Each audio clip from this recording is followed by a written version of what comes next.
Madame, Messieurs, merci de rester avec nous. Nous ouvrons cette édition par ce dossier. Les femmes ont fait une percée significative lors de l'élection des gouverneurs et vice-gouverneurs organisée vendredi par la centrale électorale. 3 femmes ont été élues dans la Tanganyika, Olomami et Mai-Ndombe. 2 autres sont en ballottage dans le Congo central et dans la Tchopo. Elles vont affronter 2 hommes lors du second tour. Autre fait à retenir est le score effectué par l'Union Sacrée. Cette plateforme qui soutient la vision du chef de l'État a glané 11 postes. Première expérience pour le bureau Kadima depuis son avènement à la tête de la Commission électorale nationale indépendante. Des faits à retenir dans ce dossier.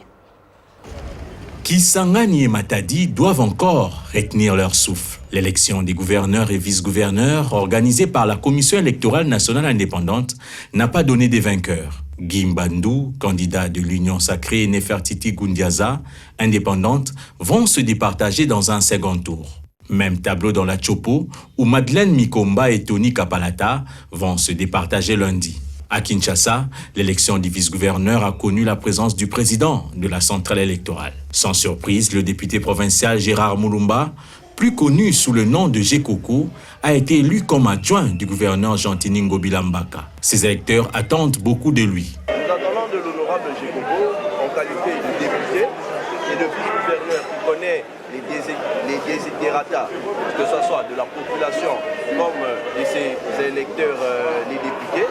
Il connaît les problèmes et on pense qu'il pourra être vraiment un appui considérable pour le gouverneur de la ville, Ngobilambaka, afin de vraiment se battre pour l'intérêt de la population. Dans le Maniema, c'est le candidat de l'Union Sacrée qui sort du lot. Hubert Kishabongo Radjabou promet de travailler pour le désenclavement de cette province. Et avant toute chose, je tiens d'abord à remercier les chefs de l'État qui m'ont fait confiance et le présidium aussi de l'Union Sacrée pour leur accompagnement. Sans oublier aussi notre population parce que c'est leurs élus qui m'ont fait confiance. Et pour moi, je suis ému et j'ai une conscience surchargée sur ce qui vient de se passer. Et je me trouve dans l'obligation de travailler pour l'intérêt supérieur de notre population.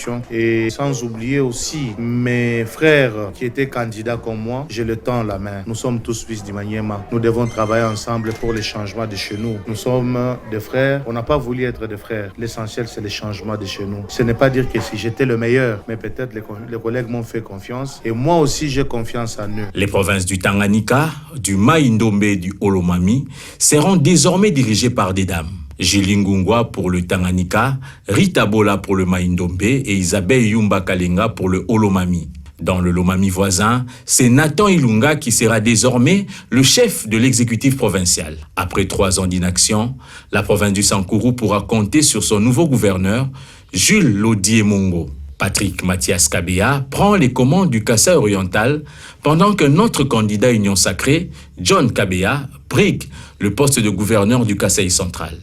Le professeur Jean-Robert Nzanza a été déclaré vainqueur dans la province du Baouélé. Dans le Kwango, Saturin Tangandandu a été élu vice-gouverneur. Un exercice réussi pour l'Union Sacrée de la Nation, plateforme qui soutient la vision du chef de l'État, qui a raflé 11 postes des gouverneurs. Exercice réussi également pour Denis Kadima et son équipe dans cette première expérience.